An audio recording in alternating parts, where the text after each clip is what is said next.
sebenarnya salah satunya itu mengeksklusivitaskan salak ini tadi. Iya. Harus value-nya dinaikkan. Value-nya dinaikkan. Oke.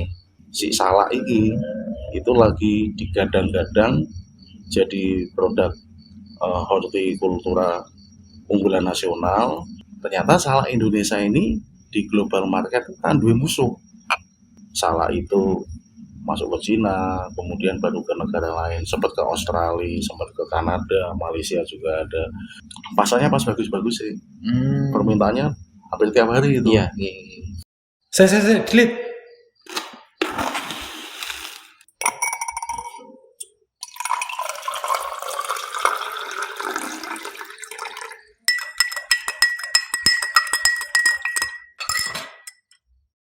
Siap Ki? Oke. Ciro lu.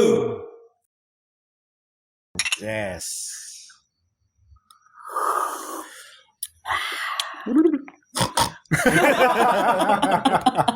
Udah wis. Kendali Pak Pegi. Sugeng lalu Mas Epi, Mas Hanafi. Sehat-sehat. Nggih. Seneng banget iki parane Pak Pegi iki bengi-bengi. Seneng dolan. Seneng dolan. Mau nang omah ngomong tengah-tengah ning dia dolan nggone Mas Hanafi malah ketemu. Rembugan apa iki. Oke, ini kan kebetulan nih Pak, apa jenengan dolan mriki, ini kan sekalian mungkin saged ngobrol. Kebetulan kan Pak Pegi juga niki kan berkecimpung di salak. Oh, nggih. Ekspor juga. Monggo silakan Pak, mangke bisa berbagi cerita sama mungkin juga ini Pak, visi misinya juga bisa. Oh iya. Atau mungkin juga filosofi atau apapun mengenai salak, monggo silakan. Bisa cerita dan mungkin kan kebetulan kan untuk masyarakat kebetulan saya orang Medikorjo. Nah, untuk masyarakat Medikorjo itu kan dulu pernah ada salak tapi nggak jalan, ya itulah apa, tapi lepas dari itu salaknya masih ada tapi salaknya masih ada.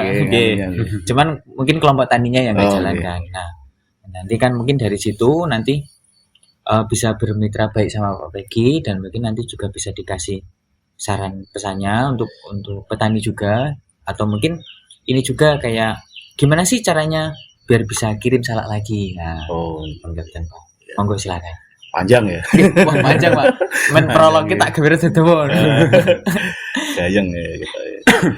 Ya kalau sebelum mengenai nopo nggih salak terlebih ke tata niaganya itu memang kebetulan itu sebenarnya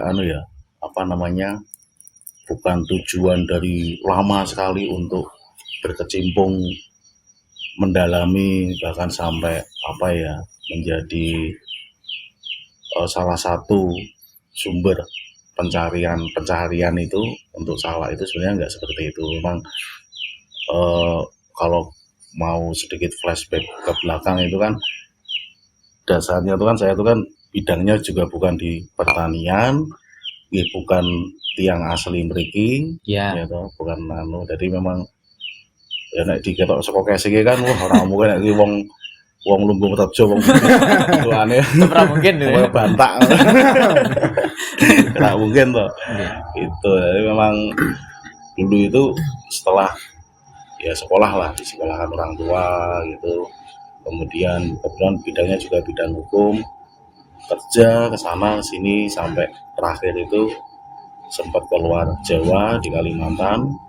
Pulang itu memang tujuannya itu dulu tuh ingin memutuskan untuk aku kok kerja melu wong cukup gitu loh. Bukan artinya udah secara jumawa aku langsung kerja melu wong, enggak seperti itu, tapi sebenarnya masih kok ketoke mencoba untuk sinau bisnis apa piye. Ketika kepala itu masih kepala dua ya. Usia 20-an lah. Usia 20-an. Kemudian nggak tahu kenapa waktu itu setelah pulang terakhir kerja di Kalimantan itu yang cukup lama, itu pulangnya itu ke kos saya yang dulu zaman aku kuliah yang di Jogja. Daerah seputaran Merican mriko lah, Papringan, Jalan Papringan, Dusun Papringan. Itu ketemu sama teman-teman ya adik-adik itu kan adik-adik di sini. Junior semua Pak. Junior semua. Dari kancaku sing ilang kabeh, sing kerja katakanlah sing wis lulus wis kerja pindah-pindah nanti pindah-pindahin namung kula iki cah isih do kuliah kebetulan anak-anak UIN Iya ya. dulu masih Yayan Pak ya saya lupa itu tapi sekarang UIN itu dan kebetulan juga pecinta alam pecinta alam Berawal dari situ berarti. ya dari situ saya melihat kok apa ya kok mereka kadang balik-balik sekolah munggah gunung Merbabu Merapi apa Lawu apa ngendi wae iki mesti mung do sambat balik munggah gunung pangkatnya semangat balik iki mung kulo-kulo tak pikir kesel apa piye jebul kentekan sangu jan Sobat sambat. tetap sambat ya iki pun ya kene jane sambat ning ndelokke mereka itu kok luwih sambat kon aku ya bukannya mau untuk gawean ini kan sih membawa sesuatu lah Iya. tapi kalau mereka itu saya pikir ya saya pernah di posisi mereka sih mahasiswa perantau juga nek pas ora ono duit ki ya omong bingungi ngono kan banyak wong ngedesaini bakul-bakul kae wis tau ngalami kan akhirnya saya waktu itu wah coba tak gawe berkaitan dengan adventure kalian mereka juga sok gawe sok ponter itu ke apa namanya bikin paketan tour tapi sifatnya adventure itu dulu namanya The Java Di Java. The Java Adventure sendiri mereka porter saya yang konsep, ya manajemen, ya pemasaran gitu kan. Isi pusat-pusat bahasa itu hampir semua di Jogja itu tak bukan kerjasama nih, mau tak pasangi brosure, tak pasangi pamflete. Ternyata ya gayung bersambut lah, itu ya. Jenenge wong usaha tuh mas, bagaimanapun pasti ada lah ini kan.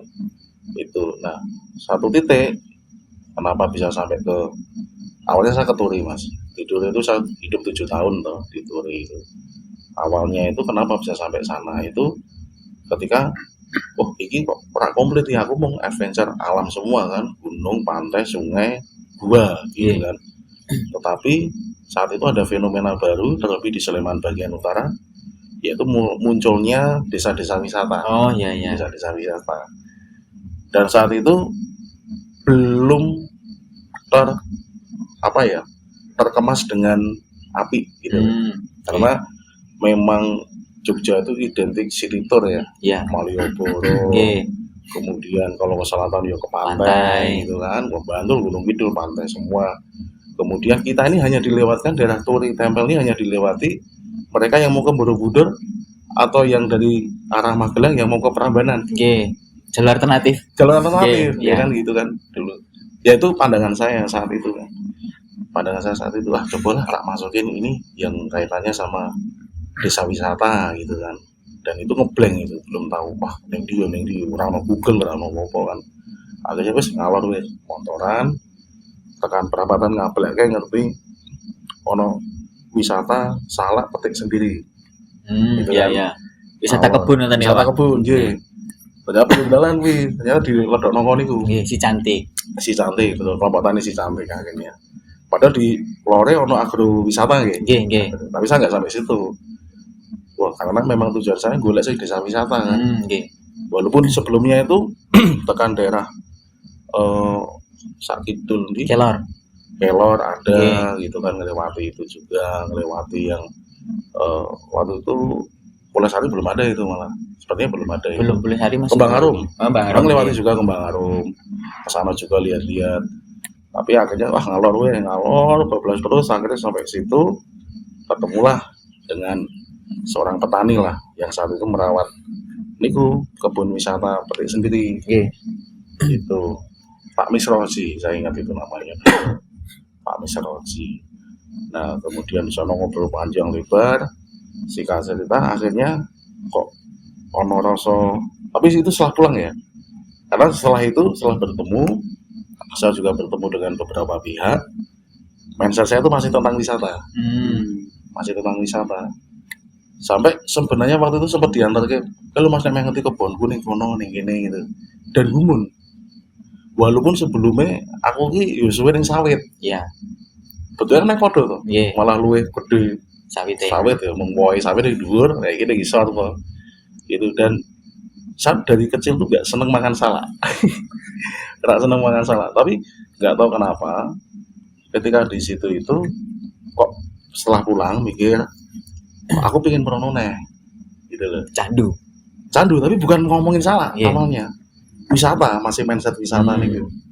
Masih mindset wisata. Oh, iya aku harus mapping lagi, explore kemungkinan desa wisata yang lain, gue tak KWG apalah gitu kan, program atau apa gitu kan. Akhirnya sampai sering ke sana, sering ketemu, sering ngobrol. Akhirnya nggak tahu mengapa itu iya ya ngomong Kelly ora Kelly mungkin ya kalau ada filosofi Jawa itu yang mungkin kok kapan-kapan lah tapi ya saya nganu sih ya setelah sekian lama baru kayak ngono mungkin ya memang Tuhan itu wis kowe arahmu ning kene itu mungkin seperti itu. Iya. Tinggal kita itu mau berani dengan keputusan itu, peka dengan keputusan itu, wani ngelakoni apa ora itu kan yang mungkin tiap orang itu sing beda-beda gitu kan. Mungkin seperti itu ya. Itu akhirnya singkat cerita setelah melihat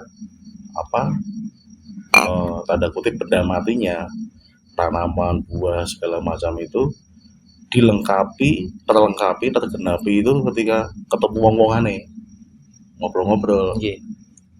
Ono sambat juga, ada harapan juga. Itu masyarakat atau kelompok tani, Pak? Itu ternyata mereka kelompok tani. Oh, kelompok tani. Saya itu kan karena bukan bidang saya ya. Itu kelompok tani itu apa sih? Waktu itu kelompok tani itu apa sih? Dan mereka menjelaskan ini kita baru ada program registrasi kebun.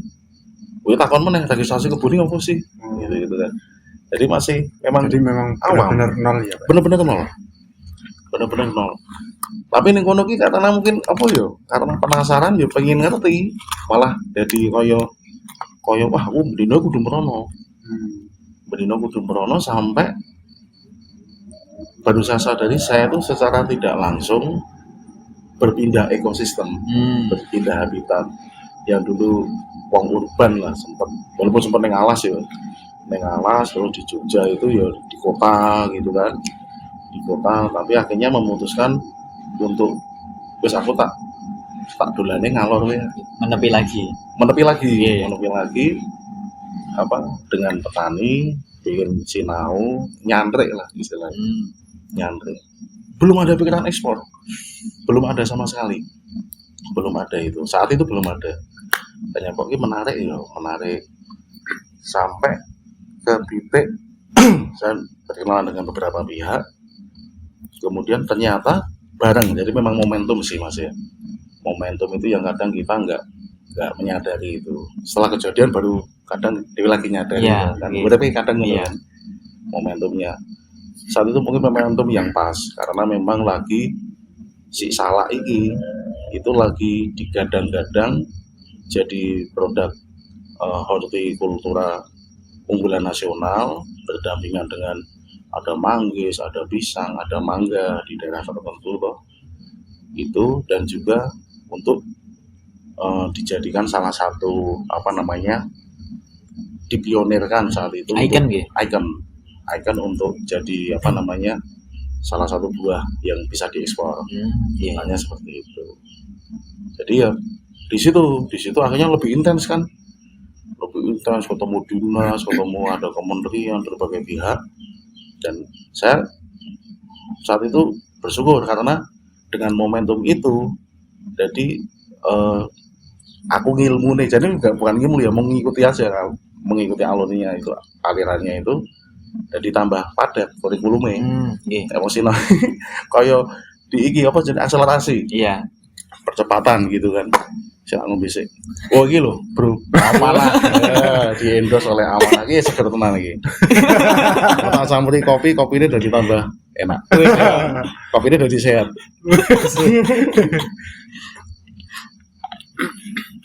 iklan jenenge kakek nutut ini ngomong kesuwen ini saya kira kenal ya nek ketemu bakul ini bro. Nah itu terus ya saat itu gini aja memang walaupun mengalir ya tapi sudah mulai ada benih-benih untuk kita serius ya walaupun belum tahu seperti apa nanti ujungnya seperti apa itu kan belum tahu coba tak seriusin aja untuk syukur-syukur iso ngewangi Ya. dan memang saat itu karena bertemu dengan pihak-pihak yang intens untuk merencanakan dan merancang salah iki iso go global ya, Iya. ke global market, disiapkan ke global market, nambah link, nambah ilmu, itu pengaruhnya luar biasa. Itu secara tidak langsung ya, Sangat Bang? tidak langsung, bukan yang berarti jujuk tek aku tak dodolan tentu enggak seperti itu, melalui proses yang berliku-liku dan panjang dan mengetahui sistemnya itu seperti ini, bahkan mungkin sedikit berkontribusi untuk mengatur tata niaganya. Karena memang ketika suatu produk itu mau apalagi ke luar negeri ya, ngomongin kita sebut aja pasar ekspor, global market, apapun itu, ada beberapa stakeholder yang terkait satu dengan yang lain. Iya. Ya dari produsennya, dari suppliernya atau distributor, dari si eksporternya juga, bahkan peran pemerintah juga gitu kan, bea cukai, karantina, tergantung produk. Jadi itu memang stakeholder itu ora iso salah siji timpang ya ora iso. Berarti prosesnya panjang ya, Bang? Prosesnya panjang berliku, dan kalau saya sih melihatnya ya bersyukur aja melewati. Beberapa petani juga saya rasa juga luar biasa dari kelompok tani itu, yang karena kita semua punya harapan untuk mensukseskan ini iso nganti goal, bisa sampai ekspor. Itu nggak mungkin kalau nggak kerjasama, Mas. Iya. Nggak mungkin nggak gitu kan. Jadi memang sama-sama itu. Nah setelah itu yaudah ternyata sebelum ekspor tuh dapat privilege lagi, itu dapat bonus lagi. Ada bocoran dari Kementan pusat, salah satu staf yang soal kedudukannya juga udah tinggi lah beliau. Ini ada loh salah satu lembaga dari Belanda yang punya program namanya INA, Indonesia Netherlands Association, punya program untuk hortikultura. Jadi dipilih se-Indonesia itu komoditas-komoditas yang pesertanya itu dia bisa merancang program, bikin konsep, visi misi yang jelas terhadap produk itu. Coba kamu gitu kan. Nah, kebetulan saya mewakili Salak sih setelahnya gitu kan, mewakili Salak dari sekian ratus yang mengajukan proposal bisnis untuk dinilai oleh mereka. Itu dari sekian ratus terseleksi jadi sekian puluh, dan terseleksi lagi jadi hanya berapa ya, kalau nggak 15-16 dari seluruh Indonesia dilalah, kita 3 besar lah. Salah itu. Jadi berarti kayak gayung bersambut ya, Mas? Gayung bersambut. Dari situ semakin pede tuh. Iya. Ternyata saya hanya menilai gini. Karena si panelis dan penilai ini, juri ini, itu bukan hanya orang Indo, tapi orang-orang yang memang pakar di ekspor, ya kan? Mereka juga banyak juga, jadi banyak itu jurinya itu. Karena seleksinya juga ketat kan, 3 tahap lah. Itu mereka juga banyakkan WNA juga yang punya latar belakang pertanian, perdagangan, macam-macam. Kenapa milih Salak? Pasti ada sesuatu. Iya. Pasti ada sesuatu. Dan ternyata saya baru tahu itu setelah sekian lama kan, karena dia mendapatkan itu juga, dapat reward lah dari yang saya ikuti itu kan.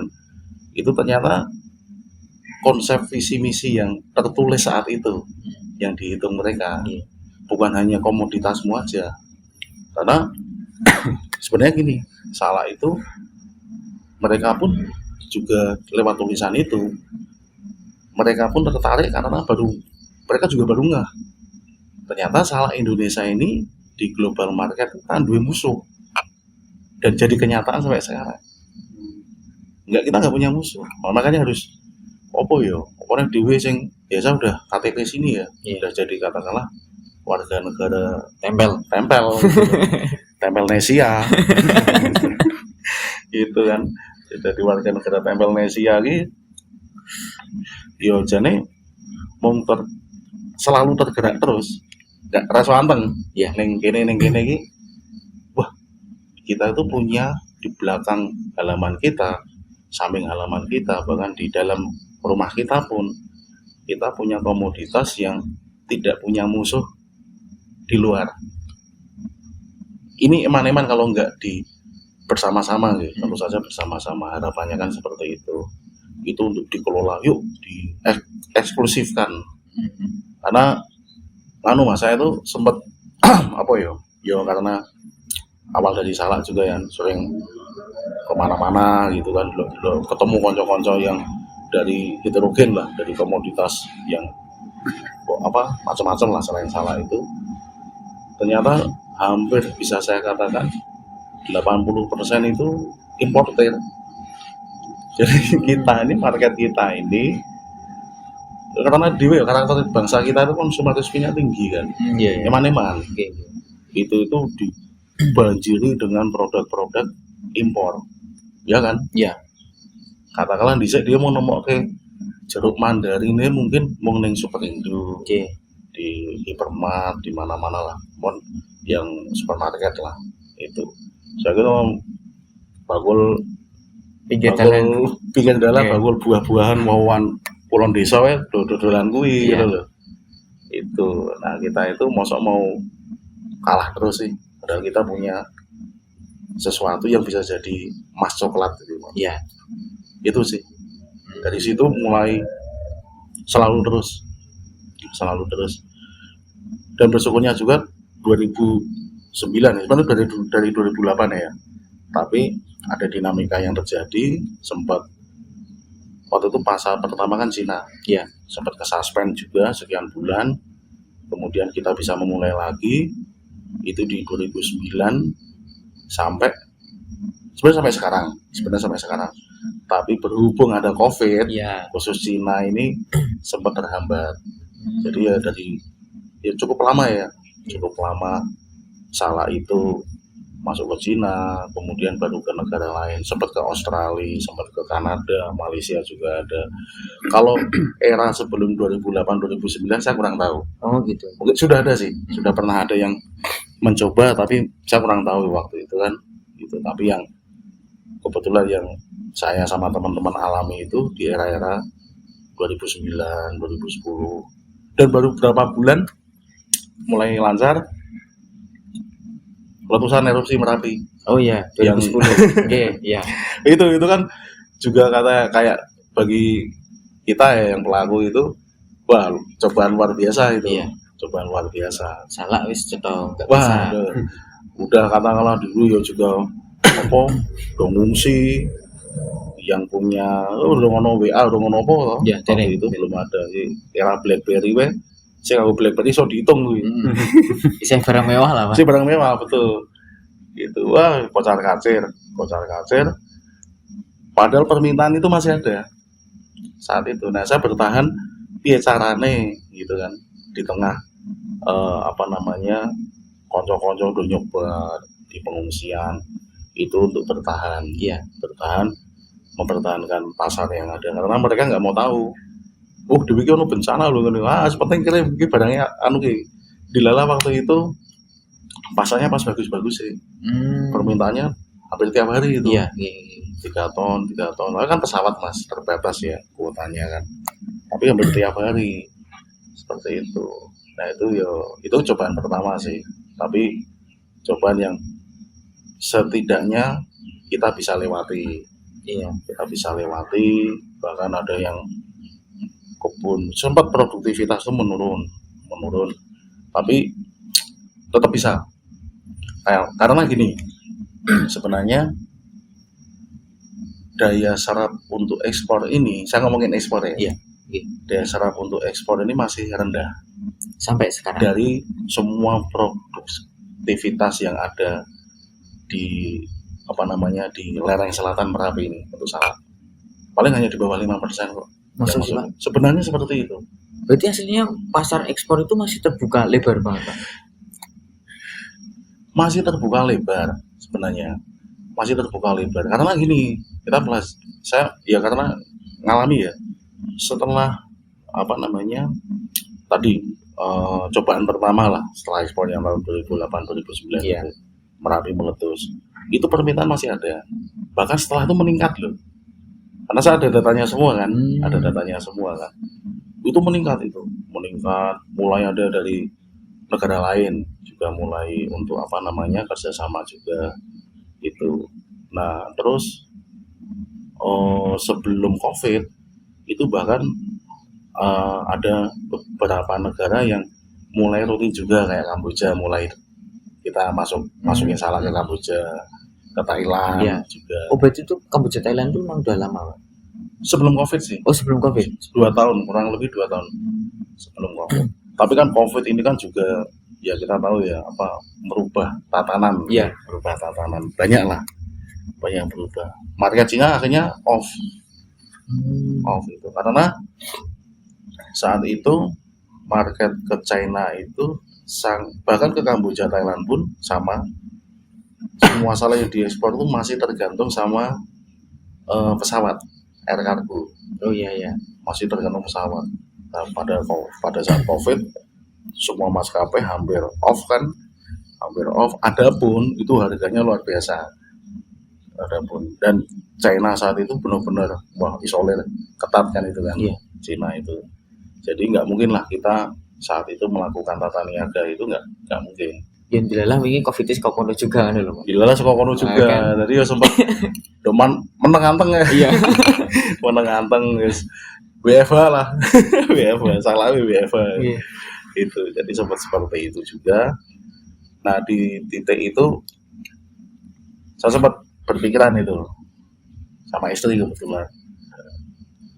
Saya coba kita saat itu belum tahu ujung selesainya si COVID ini kapan, pandemi ini kapan, itu belum tahu kan. Tapi saya akhirnya kontak beberapa pihak, terlebih mereka pakar, akademisi, pakar, tapi juga sekaligus birokrat. Iya. Gitu kan. Diskusi untuk opsi alternatif ekspor, terlebih di transportasi. Ternyata kita coba kapal. Tapi untuk kapal ini kan butuh apa ya? Butuh riset ya. Iya, karena makan waktunya banyak. Karena ya resikonya kan beda sama pesawat ya. Pesawat itu kalau ke Cina itu paling maksimal itu 2 kali 24 jam. Paling maksimal. Paling maksimal. Ada yang hanya 1 hari aja sampai lewat Jogja, bisa lebih cepat. Ada yang kayak saya kebetulan lewat Jakarta, jadi tracking dulu ke Jakarta, baru itu. Tapi ada teman-teman yang lain tuh ada yang lewat Jogja, saya juga ada yang lewat Jogja juga, lebih cepat lah itu. Tapi kapal ini sesuatu yang baru, kemudian banyak hal yang harus dipenuhi juga, dokumen sedikit berbeda ya dokumen. Tapi terlebih dari tantangan si shelf life-nya si salak ini, ketahanan si salak ini. Karena salak kan beda sama buah yang lain. Beda sama buah yang lain. Butuh waktu berapa hari untuk sampai tujuan kalau pakai kapal? Ya sebenarnya gini, kita kan namanya karena kita tahu kerentanan si salak ini ya, dia buah yang tidak bisa tahan lama. Kemudian kan Mas, mulai selain pandemi COVID, si salaknya jadi ono pandemi gitu. Lalat buah. Wah, itu kan. Itu harapan juga itu terkait lalat buah itu. Katakanlah memang pemerintah terlebih ya, Dinas Pertanian, Kementerian Pertanian itu untuk lebih aware. Iya. Lebih aware. Karena udah bertahun-tahun ini. Bertahun-tahun solusinya juga belum kita rasakan. Gitu kan. Bahkan kita hanya menemukan cara-cara sendiri untuk bukan menanggulangi susah. Kita sampai saat ini saya mau bilang ini untuk ditanggulangi hampir mustahil dalam kondisi saat ini. Tapi kita hanya bisa meminimalisir lah, meminimalisir dengan cara kita nih, dengan cara kita gitu kan. Nah jadi itu tantangannya kan ketika kapal itu, wah ini saya butuh pakar, orang yang mengetahui tentang hal ini. Kemudian terkoneksilah dengan Balai Besar Pasca Panen itu dengan Profesor Wida dan jajarannya lah. Kita trial itu 1 kental, kita trial. Ternyata dengan settingan yang ada, treatment yang ada, diskusi yang memang hampir terus kita lakukan lah, kita dalami gitu. Itu kita coba, ternyata bisa sampai ketahanan itu sebenarnya bisa sampai 28 hari. Bisa sampai 28 hari hampir sebulan dengan suhu river ya. Jadi memang suhunya ada dirubah ya. River kontainer itu kan nggak mungkin dengan suhu ruangan kita yang 25, Iya. 24 harus diturunkan. Tapi ada beberapa settingan, beberapa hal yang harus dipertimbangkan, termasuk pilihan salak sendiri. Nggak bisa salak sing terlalu ketuan itu kita kirimkan, itu resikonya juga ada gitu kan. Ternyata ya maturity atau kematangan salak itu yang dengan besok 60%. Iya. Seperti itu. Dari hasil itu kita memberanikan diri nih, yang jadi yang pertama nih. Trial Pak. Trial and Error. Ono errornya wi. Ada errornya, nggak apa-apa, namanya ya harus, ya itu karena itu opsi satu-satunya Mas. Iya. Ya mau nggak mau kan Pak. Mau nggak mau wi itu ono Gojek wi aku wi. Mantap banget ya. Aku ceknya berapa sak keranjang Pak. Itu berapa ya? Oke, berarti menarik ya Pak ceritanya tadi. Dari awal, dari mulai nggak tahu salah, Nggak tahu, nggak seneng salah, nggak seneng, malah saiki jadi eksportir salah gitu loh Pak. Dan tapi ternyata yang tak lihat itu gini Pak, emang berawal dari niatan Pak Pegi itu karena Pak Pegi itu ya itu memberdayakan petani, akhirnya semua bisa jalan gitu loh Pak. Dan itu masih sampai sekarang Pak. Saya Mas ya. Jadi kata-kata memberdayakan itu udah saya hilangkan dari kamus saya, itu udah lama. Tapi lebih seneng dengan kemitraan. Oh, mitra. Oke. Bermitra.